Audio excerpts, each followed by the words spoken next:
Pittsburgh Sportsline at Sip Sports Bar. And I know I repeated myself, but it's President's Day. A lot of people are off. We had a great day in the city of Pittsburgh. And of course, we have sports to talk about. When isn't there sports? We got Smokin' Jim Frazier here. We have Chip Hayner. And we have some guests that are going to be here today. Love this Sips Bar. You got to come to downtown Dormont.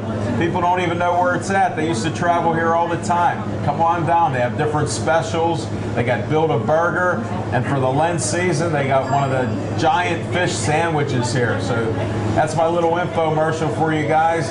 What we do is we start with what's on our mind.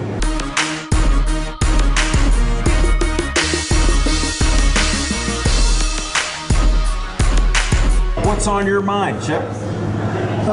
Thank you, Alan. Good evening, everybody. What's on my mind tonight? Well, you know what? I read a story this morning, and it kind of made me feel good about some of the things that go on in central Pennsylvania. And some of the things that go on in central Pennsylvania have something to do with the Penn State University. And this past weekend, something very positive happened there because there's been so much negative publicity about Penn State and all of the goings on there. But this year, they set a record for this event. It's a fundraiser, and it's called THON, T-H-O-N. And basically what it is the dance-a-thon that they have at the place where they have the basketball team. And the Penn State students and alumni really put themselves in a good light because they collected over $12 million in funds for charity, and the charity that they're collecting for is a charity, I think, I can't remember the name of it, but it's for pediatric cancer.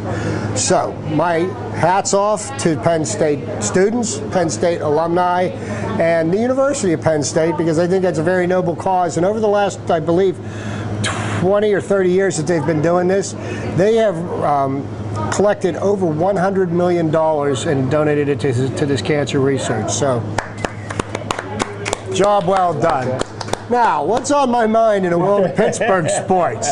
You know, this morning I wake up and I hear these reports that LaMarr Woodley was grossly out of shape most of last year, and you think about, you know, here's a guy that the Steelers guaranteed $22.5 million, and it's no surprise to any of us or anybody that's played sports when somebody continually has hamstring injuries and groin pulls that you aren't working out the way that you should. And you know, the fact of this is that the Steelers have some problems that they need to be addressed. They need to be addressed from the owners to the coaches to the players policing themselves.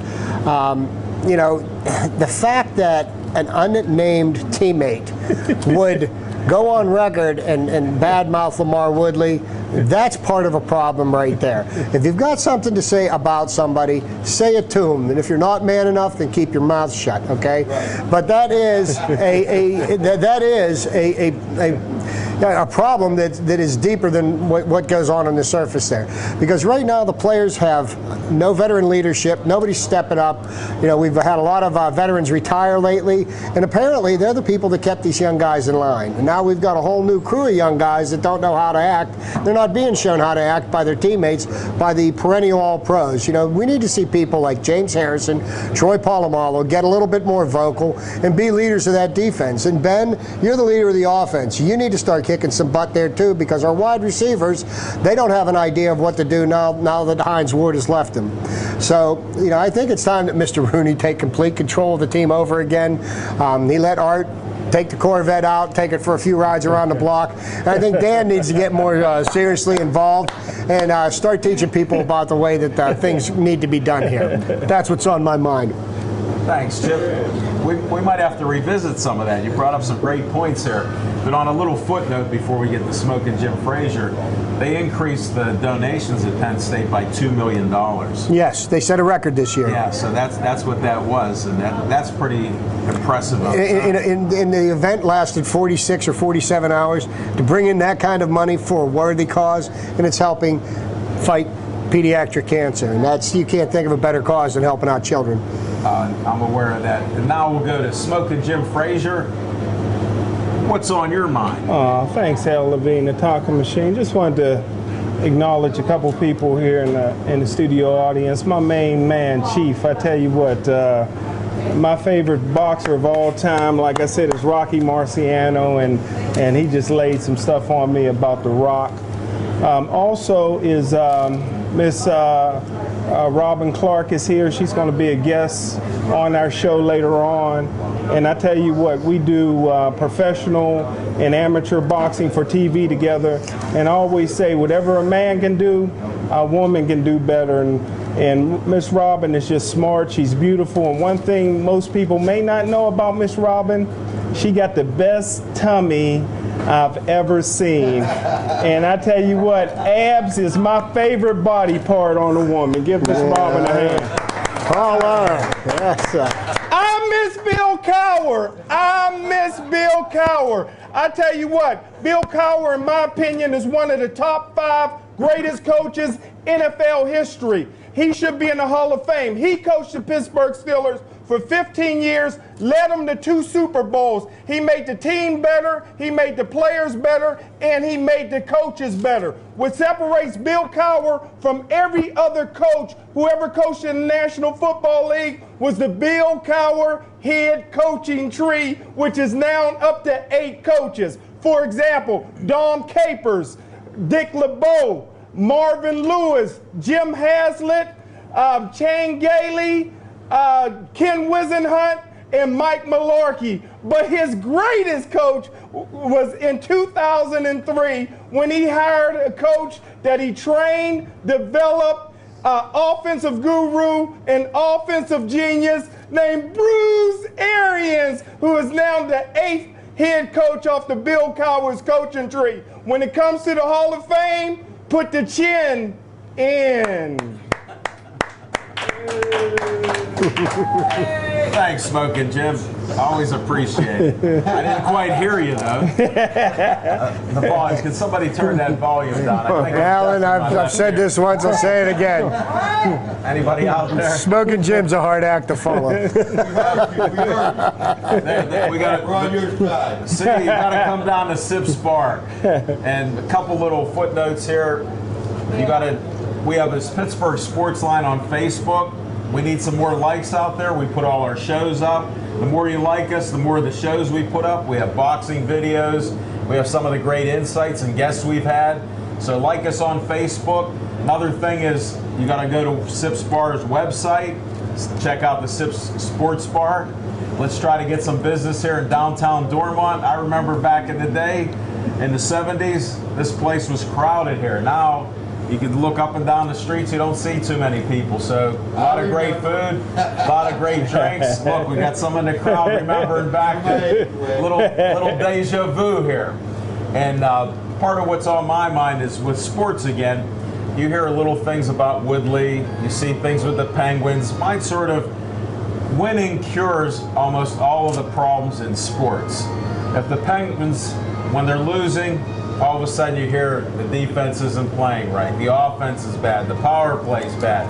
Now they win a game up in Buffalo, they look great, played nice defense, they started out early with 2 goals, everybody thinks, okay, that's great, and all of a sudden they're down 3-2. They come back, tie it, the Penguins are okay. Steelers, now we hear about Woodley. Okay, why do you hear that? The guy's hurt all the time, 8-8. When they're 12-4, you don't hear that he's out of shape. You don't hear that he's hurt 5-6 games. You hear that everything's okay because they're winning. They made the playoffs. Now the Pirates. You hear all this optimism now. They haven't played a game. Everything's 0-0. We got all this potential. Make some nice signings. You know, Danny Ainge, he's on there. A lot of great things happening there. And then guess what? Chip, you're going to like this. For all us Clint, not haters, but we're worried about his guy. Yep. He just got another 1-year signing in advance on his contract, so he'll be around for another year in 2014. With the option for 2015. Exactly. That's why Chip's with the side note here. So my thing is, all you sports fans out there, all you fair weather fans, bandwagoners or whatever, just get a couple wins under your belt and look what happens with the teams. Everything's fine.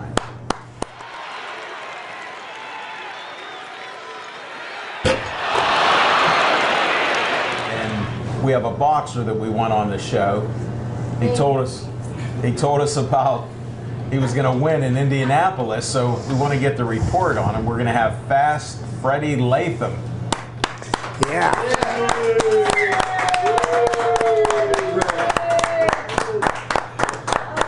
Thanks, champ. Have a seat. Get that a little closer there. So what happened on Saturday night? I heard you gave me a little call Sunday morning because I got a text from a guy, the boxing expert, the resident expert.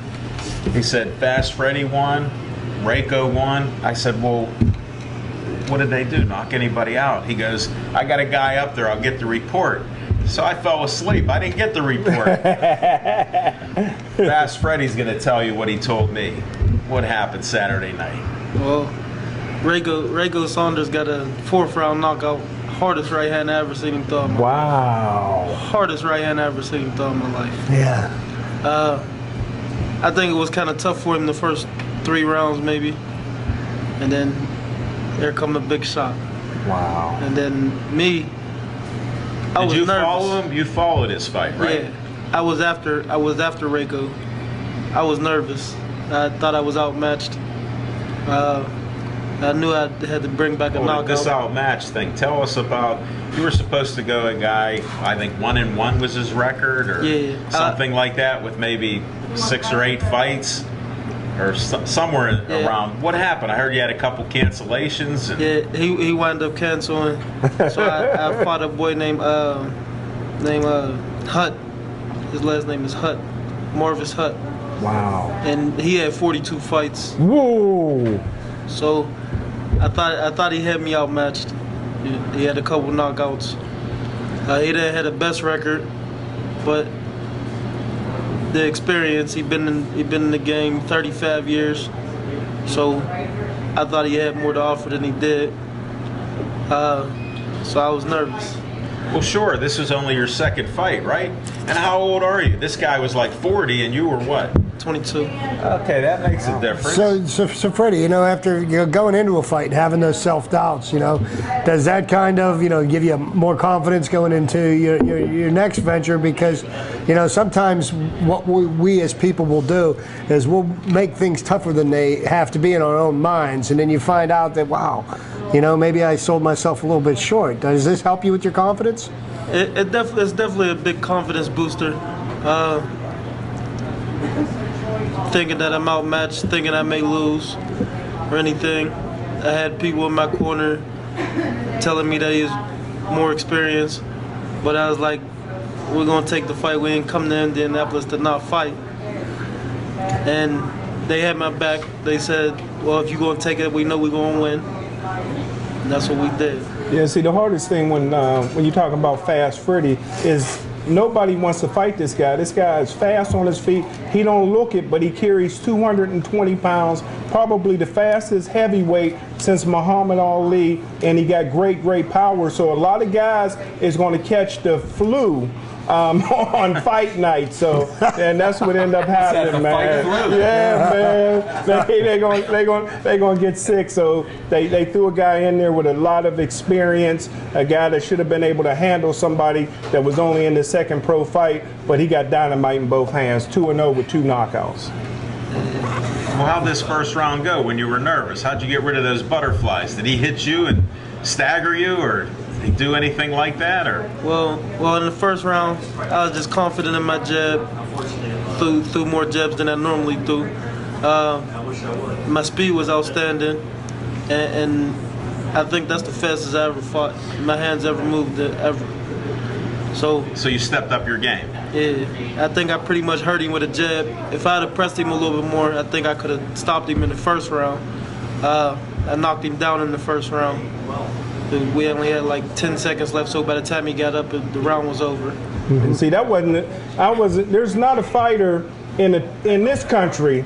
There's a few in Russia that he may have to go visit sooner or later, but there ain't a fighter in this country that I'm worried about against Freddie. What I was worried about, and I'm happy to see that you're back, you were in Indiana, and I know that the women love you, and the last great fighter that went to Indiana didn't come home, Mike Tyson. Well, and who was your escort there? Tell everybody who your escort was. I have my dad and my manager there. Thanks for being honest. Welcome home. I'm glad it wasn't the Miss Black America pageant going on that weekend. You're bringing some history. I don't think Fast Freddy even knows that story. You can tell him that off the air here. So Freddie, how many rounds was this fight scheduled for? Obviously it didn't go the distance. It was scheduled for 4. Okay. I felt like I could have did 12, 15 if need be. Wow. 12 or 15. You're old school on us. I feel like I was in the best shape of my life when I went down there, so I knew I could count on my work ethics and help me pull through the fight. Nice. Well, how many knockdowns did you have in the fight? I had 4 in the fight. 4 knockdowns. Wow. Let me tell you something. You'd only have to knock me down once where I'd have enough sense not to get back up. Did he even hurt you at all when he hit you? Did you? No. He probably landed 2 clean hits. The whole fight? The whole fight. I mean, All 2 rounds. he got a couple glove punches and a couple arm punches. My jab was my best defense in that fight. Good to hear that. You're getting the experience and he's expanding his repertoire. So we can't beat that. What's on the plan now? Because you had told us on our last show, 10 fights by your birthday, and your birthday is? August 16th. August 16th. All right, so now when's the next one coming? I got 6 weeks to get ready for the next one up. It's going to be up in Indiana again. Be careful, Freddie. and then what? I heard you have another one right after that. Then I'm trying to get ready for the Raw Soca show in See that? He's April. trying to be at the Soca show. So Where's Rod's next fight going to be? Is that going to be here in Pittsburgh? Yeah, it's going to be in Elizabeth, PA. Okay. Yeah, Same place he had his last one? pretty sure. Okay. Yeah, we'll have to have him on here because we're Well, we're gonna have to make a with trip the boxing down there. season right now with the amateurs and everything and the pros like yourself. You guys are showing a lot what Pittsburgh has here, that Pittsburgh heart. Yeah. No doubt. We're proud of you and we're glad to have you on the show. Anything else you want to say, or you want to say anything to anybody here? What I'm trying to do. I talked to Layman Brewster. Ooh. He actually one of my fans. He was at the fight. I'm glad I was able to show him what I'm capable of. So he said he's going to get back with us. He's going to come down Pittsburgh and work with us. Hopefully, I have him work with a couple of the amateurs down here, just to get a couple people seen. Because we got talent in Pittsburgh. We just ain't using it. Everybody want to use guns and street fight and hang out with their friends when they should be in the gym. Absolutely, man. I couldn't agree with you more. Anything. I couldn't agree with you more, man. That's good perception. Boxing is my world, but it ain't everybody else's world. But we got a million sports that anybody can play. Sure. And somebody told me that LeBron James is a personal friend of yours now, and he's the one that sent you those nice earrings. I didn't even notice that. I wish LeBron James was my friend. I'd have made him a fan. I would have made him a fan too. All right, Fred. Fair enough. Yeah. My biggest supporters in my career is my mom and dad, of course, brothers and sisters, fans, and you guys. We're fans. Oh, you got us hooked. Definitely. We're going to keep following you. You got to keep updating us. You're welcome back anytime after a win. Boy, you're welcome Just back saying that. anytime. You don't have to win. Did I say that on air? You're gonna win. Wait a You're second. gonna win, but you can welcome back I didn't know anytime. that Let me slip. just Whoa, correct that. Whoa, you're in shape. Hold it now. You seem a little bigger than the last time when I saw you. What happened here? Well, He's bigger now. Look at them shoulders. I took Sunday off, Okay. and I'm right back to the gym. Okay. I don't got time to wait around, take weeks off, or I'm right back to the gym What running. gym? What gym you training? I'm training up in Boyce right now. Okay. With Chet? No, I'm with Derek Gianna, and my dad does my strength training. Rego Ward helps me out with a lot of stuff. Oh yeah. So Well, then you can't eat any of these fries with us. If you're with Rayco, you're not eating any of this stuff. That's poison. He'll tell you. Yeah. That's one of the healthiest eating guys that I ever met in the shape Rayco's in. Rayco's a vegetarian. Exactly. Imagine a boxer who's a vegetarian knocking people out. I don't think I can live without my meat. I gotta have meat. even if I decide to come down to cruiserweight, I'ma eat. So. You think you might fight at cruiserweight? I was thinking about it. There's a couple people that didn't really like me too much down in Indianapolis. Other fighters. So I figure I may call them out at catchweight. A fighter. What do you have to get down to then? Probably 210, 205. Oh, okay. Oh. And then I got a few enemies up here, I guess. I didn't know that. A nice guy like you, how could that even happen? Because of our amateur career. Oh, okay. How many amateur fights did you have? I forget. I had 56. Okay, Wow. That's why. There's a lot of fights, And man. then, well, everybody know that I beat Eddie twice, and he beat me the last one. Eddie Latham, yeah. Eddie Lattimore. Lattimore, yeah. And he been coming after me. I think he's coming after me. He's in LA now, right? We go out there and spar with him. I helped to actually spar with him to get him ready for his last pro show. He won. And he put a video up on Facebook and on YouTube. But it was only the parts that he was like aggression when I was laid back on the ropes and let him punch. What? So Okay. it made it look like he was getting off on me in the spar.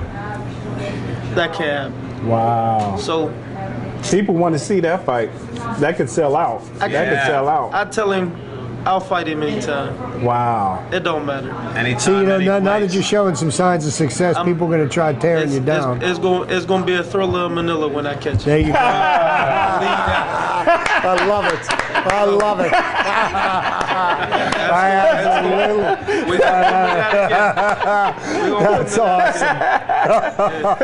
awesome. Sounds like a plan. We all know he's not as cute as me. I'm going to have to beat him bad. You gotta start Isn't that what wasn't that what Muhammad Ali used to say all the time? But I'm so pretty. I'm gonna have to get him. I'm gonna have to get him sooner or later. Hopefully, it's a little later in my career than sooner. I mean, when I come to fight him, I'm coming to win.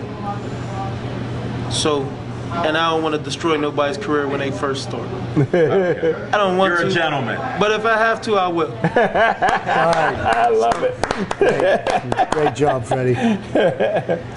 Well, that's some good stuff. I try to tell him I never had a problem with Eddie. I always thought he was a good fighter, heck of a puncher. But I don't think he got the skills and the speed to beat me. You're in the hurt business. You're in the hurt business. There you go. That's it. As long as I'm in shape and I'm ready to go, that's all they need to know. Well, we believe in you. Hey, thanks for being on the show. Thanks for having me. All right, you take care. Freddie, congratulations. Thanks for coming. Thank you. All right, fans. All right.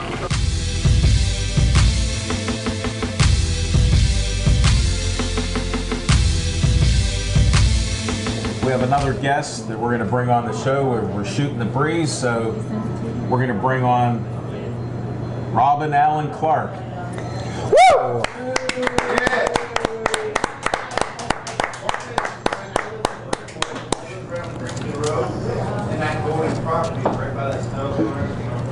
Too fine. Good evening, Robin. How are you? Welcome to the show, Robin.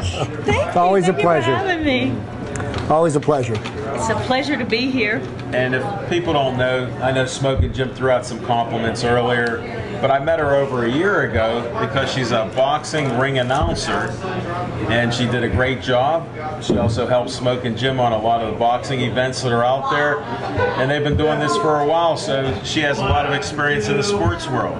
What's going on with boxing? Do you have anything coming up? Oh my goodness. I don't have to wait for Jim, but did anybody see the fight last night?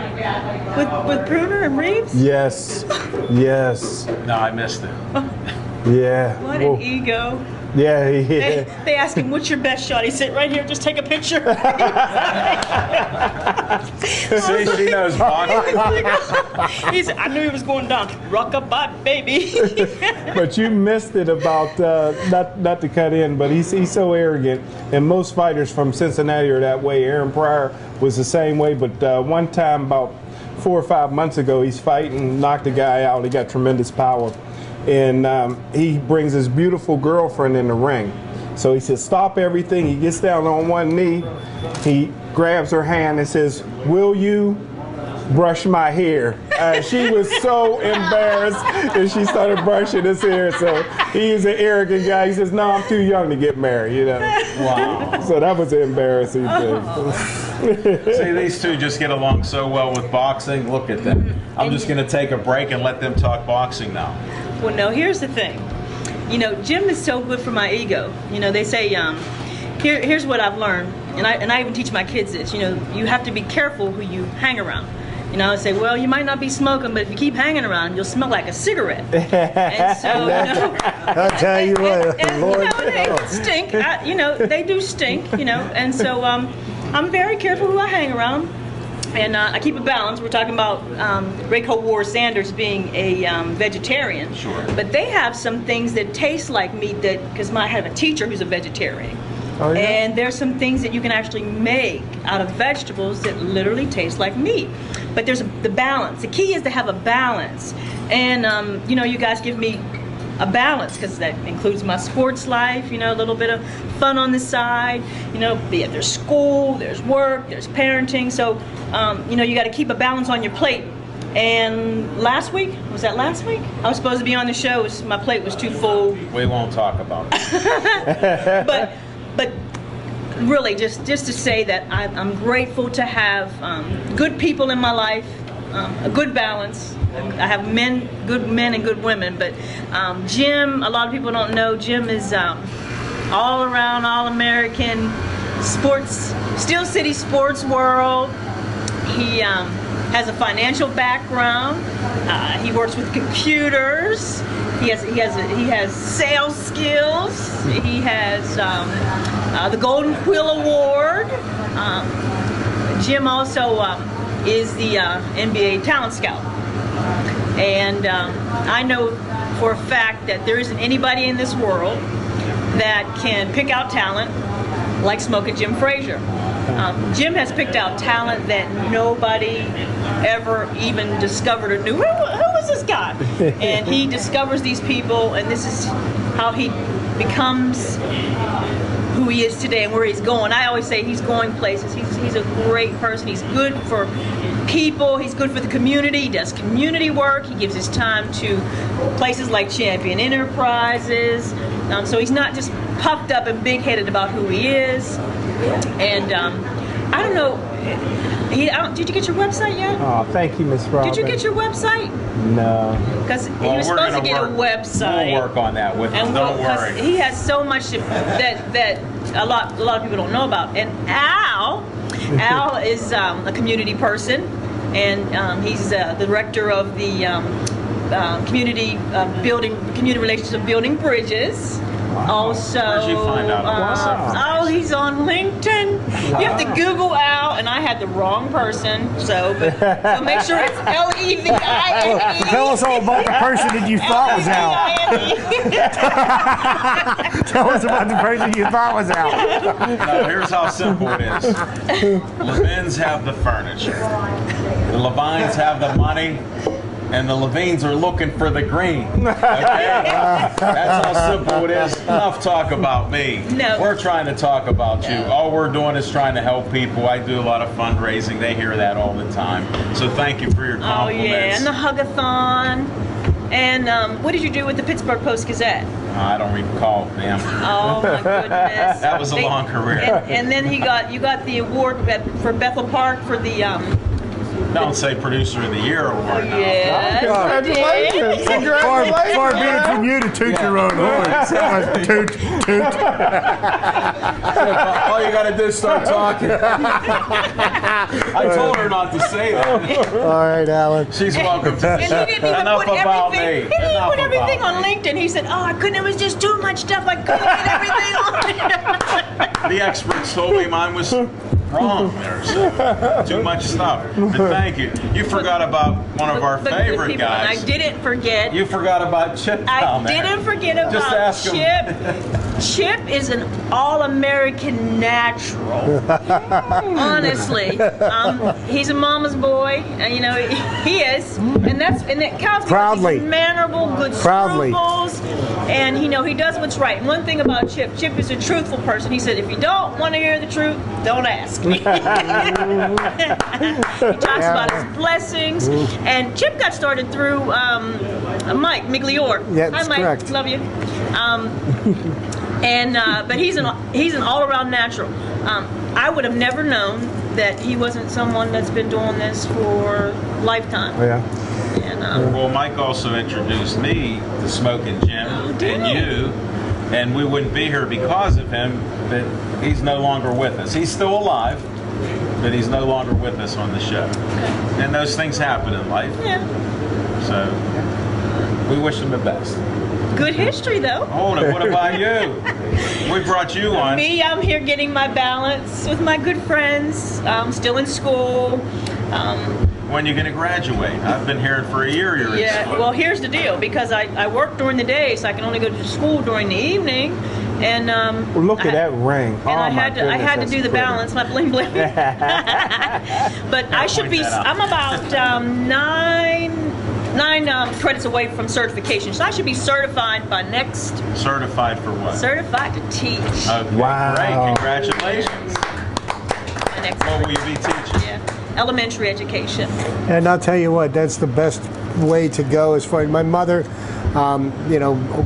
before she quit working, she was a school teacher and she taught first and second graders, and that's where the children get, they develop what they're going to become as they're going, and that's right then they're just sponges for knowledge.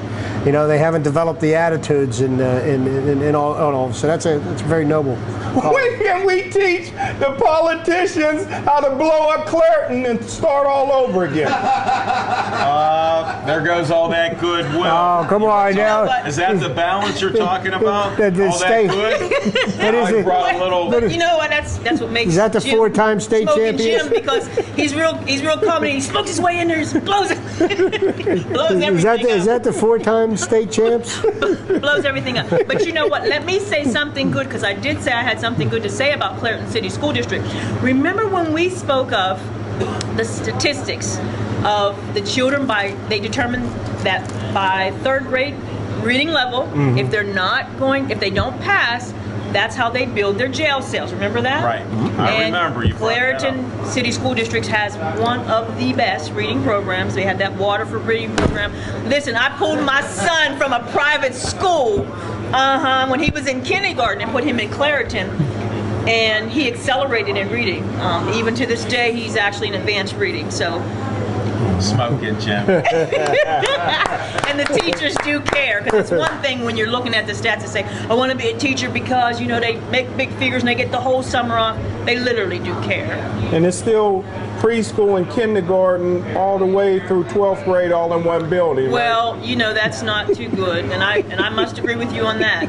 Well, how many students even go there? But listen, I was secretary K through 6. Just me. Kindergarten through 6th grade, we're looking at about 650 kids on top of about 65 staff and one secretary. That was too much for my plate. Not quite enough balance. But, If I taught in Clareton, I'd have to bring the paddling back.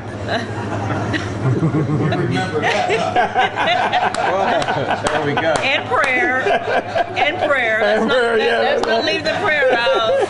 Maybe get Ray to come down and give them all a blessing. It sounds like Clarity's doing a lot better since you were last on the show last year, I think. Is that true? Well, I don't know. I don't want to say. I just, all I can tell you is what I know about the reading programs and the teachers themselves. But where their things are going right now, not my call. Okay. Well, we understand that. So what else are you doing? I heard the last time we met you were doing some super workout and everything like that. Oh, yeah. How did You know that what? work out? The insanity workout. That's why Jim was talking about my abs. I didn't shoot him a picture. I didn't shoot him a picture of my abs. Folks, we cover all subjects here. And like I've told you guys before, you must go to a boxing match with Smokin' Jim Frazier. He has some of the most beautiful women that are with him helping to announce his fights. And you can see and hear the fights. I'll do another plug. You know, Chip, how I am. On BPTV, we got the Rod Salka fight. It's up on the air. It's already been on a few times. You can see it on BPTV. It's Verizon all throughout the area. Comcast 7 in Bethel Park. And normally it's on 32 on Verizon. If you don't see it there, go to Pittsburgh Sportsline on Facebook. Like us, like I said previously, and I know I said like twice. I don't know how that worked out, but try to do that, and you'll see more of these great shows. You'll hear great interviews like Robin Allen Clark here, Fast Freddie, Latham, the next heavyweight champion of the world. And he is. Oh, Freddie. You can check those type of things out. And everybody tune in to see Lightning Rod Salka, the only athlete in the history of Elizabeth, PA. Well, I don't know about the only, but he's a champion out of Elizabeth. Yeah, he's a world champion, and that's nothing to be taken lightly. And you must hear the call. It's one of the greatest calls in sports, let alone boxing history in Pittsburgh. And this gentleman next to me, Smokin' Jim Frazier, you must listen to the call. It's a knockout with 33 seconds in the 5th round, and it's one heck of a call. He was even starting to call it at the end of the 4th round. So he's starting to become like a prophet, like Chip the Prophet Hater. So we got a lot of that. He's gifted. He is gifted in certain ways. For sure. And Robin, we appreciate you being on the show. Before she goes, whoa, who said she was going? We might leave her on. Speaking of gifts, everybody always says that Robin Givens got the best legs in the world. I think that Robin Clark got it beat. All right. And on that happy note, we'll let her walk off the set here. Devin, don't be filming all of this. It's a family show here.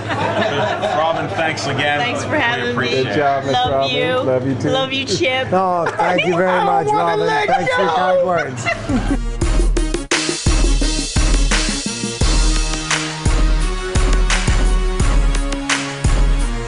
Last Monday night, we were talking about the Penguins after they lost 2 games to the New Jersey Devils, and since then, the Penguins have won 3 games in a row. And most impressive thing about that statistic is that in each of their last 2 games, they scored 2 goals in the 3rd period to put the win away. And that's what you want to really see. They're playing good, sound team hockey, solid defense. The goaltenders are stopping the pucks, and they're getting goal support from everybody on the team. Now, here's one thing that last Tuesday night's game played the Ottawa Senators, and unfortunately Matt Cook severely injured a member of the Ottawa Senators. And Matt Cook has had a number of problems over the last number of seasons, been suspended 4 or 5 times for questionable hits, I'll call them, because he's a Penguin, but what other people would say was dirty hits, and he was a headhunter. And I think that he got unjustly accused of something illegal when, after the game, Brendan Shanahan, who's the disciplinarian for the NHL, said, we're not going to do anything to him. It was a freak accident, but I mean, he cut through 70% of this gentleman's Achilles tendon with his skate. Their best player. It's horrible that it happened, and if you see the replays of it, you know, it was an accident.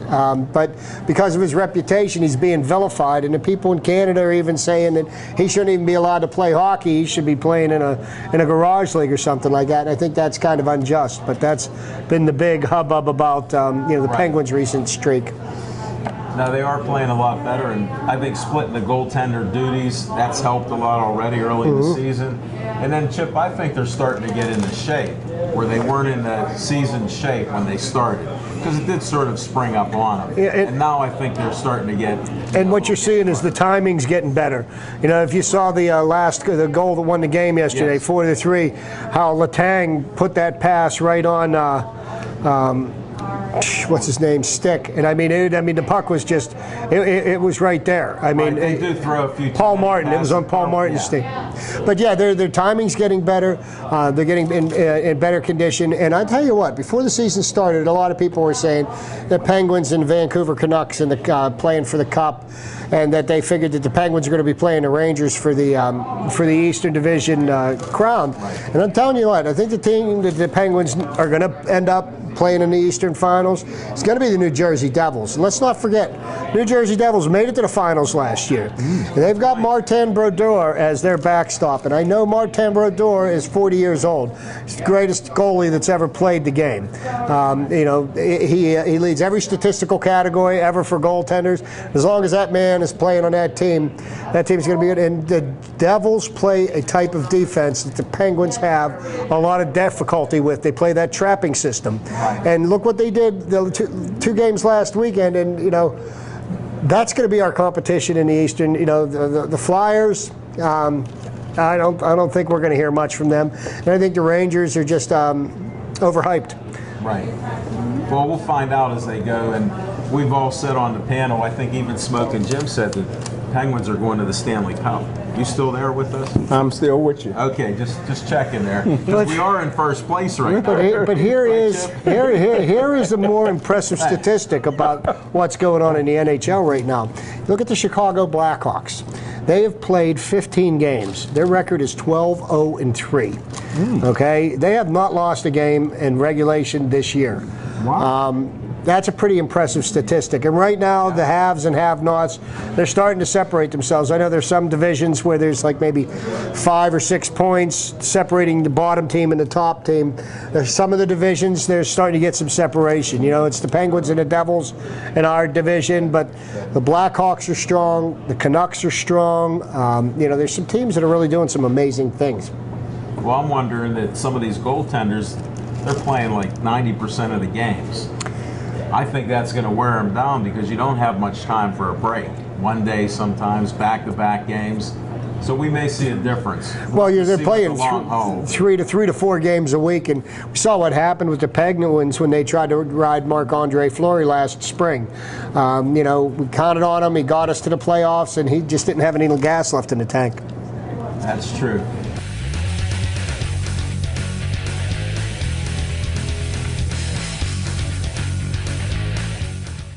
Is we're going to do some Bucko baseball talk. We have to talk the Pirates here.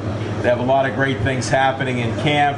We heard last week 31 Pirate pitchers, and we'll go right to Chip Hayner, the resident Bucko guy. Thank you very much, Alan, and I am so excited about Pirate baseball this year. I cannot wait till April 1st. You know, that's because it's my favorite day of the year, but that's all Fool's Day, and I fit that bill perfectly. But no, that's the day when the Pirates have their home opener this year. But, you know, the Pirates are working hard. You know, they've got 31 pitchers in spring training, and one of the things that they're working on with every single pitcher in the organization, from the minor leagues all the way up to the majors, is they're working on their ability to hold runners on base. Last year, the Pirates had 154 stolen bases. They only threw out 11% of the runners that were trying to steal against them. Now, Rod Barajas was, I believe he was leading with a whopping 6% of runners that tried to attempt to steal on him. And Fort McHenry was up near 18%, so that wasn't nearly as bad. So Barajas is gone, and we brought in somebody that's historically been much better at doing that. So this is one of the problems from last year that they were working to correct. Other problem, hitting coach. They've got a better hitting coach in there now. They've got rid of Greg Sands. He's somewhere at some high college as a coach, but he had to take that job or he's going to get canned. Pirates also made a pretty interesting pickup of a veteran utility man. Signed him to a minor league contract. His name's Brandon Ing. He played for the Detroit Tigers for about the last 6 or 7 years, and last year he got traded from the Tigers to the Oakland A's. So here's a guy that's been on teams that have gone to the playoffs, made it to the World Series.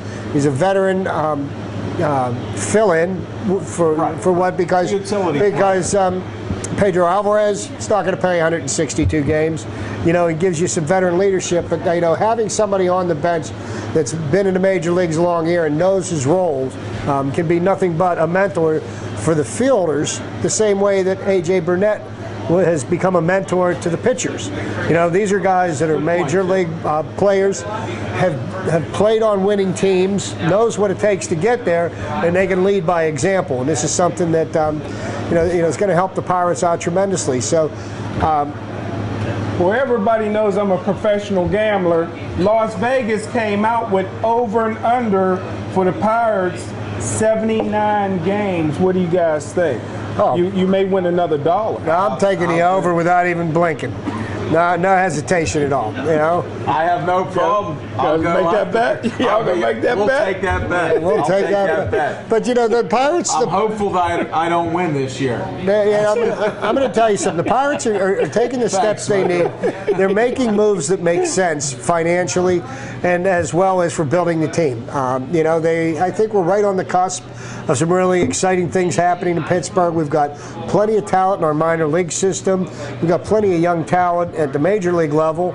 We've got a core group of young men that I still feel that the Pirates really need to tie up Neil Walker and sign him to a long-term contract. I think he's the heart and soul of the infield. Well, question on that. How is Walker's back? I haven't heard anything, because that was one of the problems at the end of the year.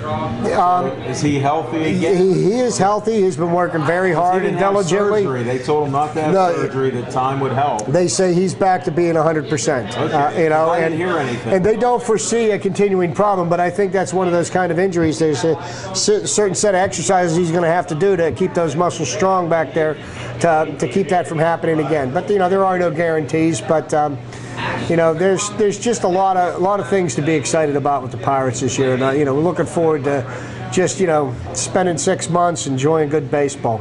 Right, and then with Hurdle being back, there could be his job might be in jeopardy if he doesn't win this year. I mean, think about it. He's actually improved the team from where they were. But now you do got to get past that record. I mean, seriously, I kid about it.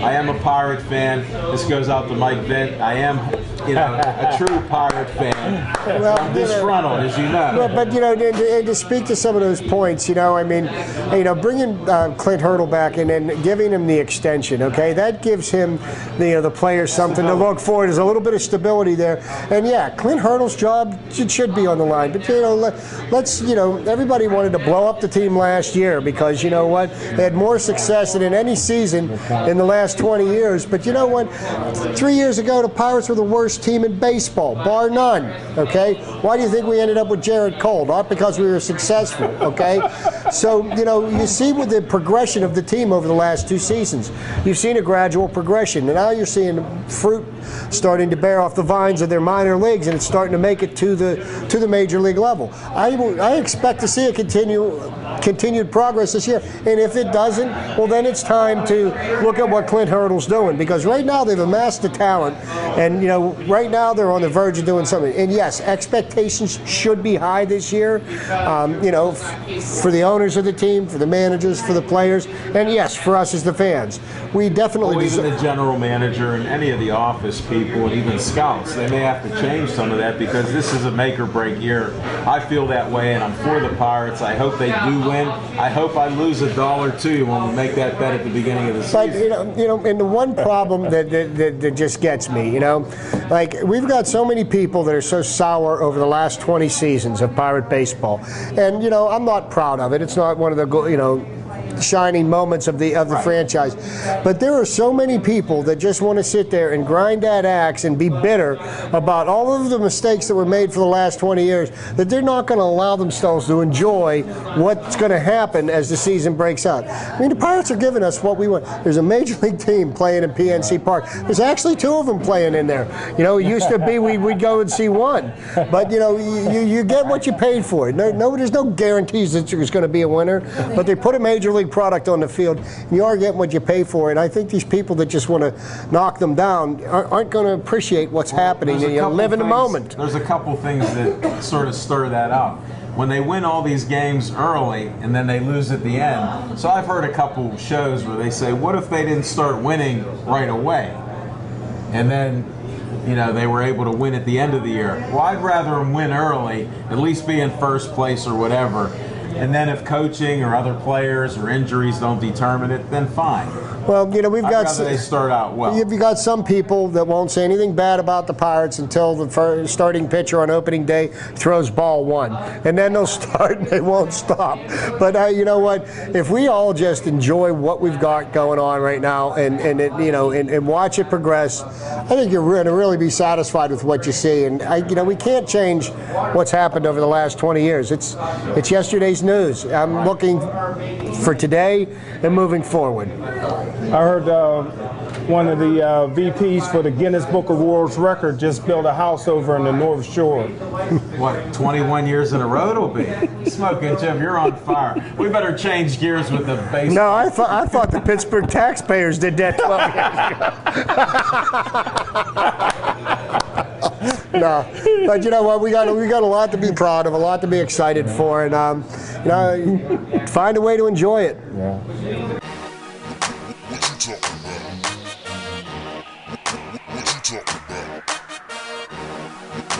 Well, I know it's not really football season, but Smoking Jim, you're our resident NFL scout. I know you've mentioned some players the last couple weeks. Are you finding any other little nuggets out there of young players and schools that we don't know about? Well, I tell you what, I'm real high on a young man, middle linebacker, that's probably going to go undrafted, probably be available in the 6th or 7th round. Wouldn't be surprised if he's the next Ray Lewis. 240 pounds, can run, natural-born leader, plays in D.C. at a college called Howard University. His last name is Pugh. I'm not sure if he got invited to the combines, probably not. But that's a name. If you're looking for a middle linebacker and you're looking for a leader at middle linebacker, that's a guy that you may want to consider in the 6th or 7th round. I guarantee you he'll be a star in the National Football League. Hey, here's a question I got for you regarding the combine. And, they said when Mark Sanchez came out of USC that he wasn't really a starting NFL quarterback, but he left early. His head coach told him not to. Now I think, we've got a kid that stayed at USC and finished out his full career. His name's Matt Barkley. And he was projected at being, possibly a first-round draft pick and didn't have the senior season that, you would expect him to see. Do you think he would be the answer to somebody's quarterback problem, in the 1st or 2nd round this year? Well, he's a system guy. Barkley's a smart guy. Right now, he got shoulder problems, so see how that heals. I think it'll heal up good. But from the neck up, he's an outstanding quarterback. I think he got to go to the right system. You can't put him in a pistol. You can't put him in a wildcat. But if you put him in a more traditional offense, he's not tall. That's the one thing. He's only about 6'1". For years, everybody thought he was 6'4", 6'4.5", but he's only 6'1". How'd he lose 3 inches? But I tell you, an ideal situation for him would be, and the Minnesota Vikings made a poor choice when they took Ponder from Florida State. I think that Matt Barkley would fit well in the Minnesota Vikings system. Plus, I like Minnesota Vikings, the last name of their head coach. Okay, well, here, you know, I love it. But okay, what would you think? How would you think he would fit in under Bruce Arians' system in Arizona? The genius, Bruce Arians can make any quarterback good. Don't forget, Bruce Arians is the only coach in NFL history that took the Cleveland Browns, the new Cleveland Browns, to the playoffs. Bruce Arians is a genius. He's going to rip the NFL apart. Don't matter who the quarterback is, he'll make him great. Wow. There you've heard it again, folks. I don't know. I still can't hear. That would have been the same Cleveland Browns that lost to the Steelers for the third time that year in the playoffs to Tommy Gunn Maddox. Yeah. Just checking. Smoking Jim gets a little excited here. That's why we like hearing his insights on the show here. Hey, Smoking Jim, I got a basketball question for you. NBA, yay or nay? As far as here in Pittsburgh? Yeah, that's a rumor. Yay, fire Jamie Dixon for Pitt. But you know, the NBA will never make it here in Pittsburgh, although there's a lot of talent, there's a lot of tradition. Right up the street here in Bethel Park was one of the all-time NBA greats, the late great Hammer, Armand Gilliam. Some great basketball talent. Don't forget, the round ball game was played here in the city of Pittsburgh and used to sell out. University of Pittsburgh sells out, but for some reason, I don't think professional basketball would ever make it here, unfortunately. Well, you know, this is what my thoughts are about it. And I'm a lifelong Pittsburgher, and I know that professional basketball has never really drawn well here. But I think what you're looking at is it being a problem is, can the fan base of Pittsburgh support an NBA team? I mean, you think about the dollars that the fans here have to spend, and is there enough corporate sponsorship, you know, to buy those NBA tickets? You know, they're going $150 and up, you know, for a ticket. I didn't know that. You know, so I mean, it's, you know, will our economy be able to support that kind of a thing? And I think we're pretty much maxed out on professional sports teams right now, to be honest. I didn't even know that. I have a media pass, so I get in all sporting events free. Do you get to eat up there? Any good food? Steak. Well, there you got an expert here on basketball, football, and it doesn't look like the NBA will be here. I have some experience with basketball. My dad actually refereed some scrimmages with the Condors and the Pipers. Was he in the movie The Fish That Saves Pittsburgh? Was that your dad in there? He wasn't in And that even movie. though Dr. J was on that team, they didn't put any fannies in the seats. Right, that's part of my point. We went down to the Civic Arena to watch quite a few of those games, and I could sit front row. Wow. So it was nice. Nice. Yeah, but it was a little bit quiet there. You can hear, here's what you can hear. And the squeaking of the tennis On the shoes. floor. The squeaking of their Chuck Those are Taylors. some of the things that you hear. We're going to be wrapping up the show here, and we thank Sip Sports Bar for having us here. We think you should like their, website, Facebook page. Check out Sip Sports Bar. They have a lot of specials here. Great food. We love the fries. Meatball hoagies are great. Food's wonderful here. Great atmosphere for sports. We've posted up a lot of things on our Pittsburgh Sportsline, Facebook page. You can see the great pictures of Sports Illustrated. We put that up today. We have a lot of video going up there. So like us on Facebook, Pittsburgh Sportsline. You'll see some great hosts and co-hosts. You got Chip Hayner, Smoking Jim Frazier. I'm Al Levine, the Talking Machine, and we'll see you next week.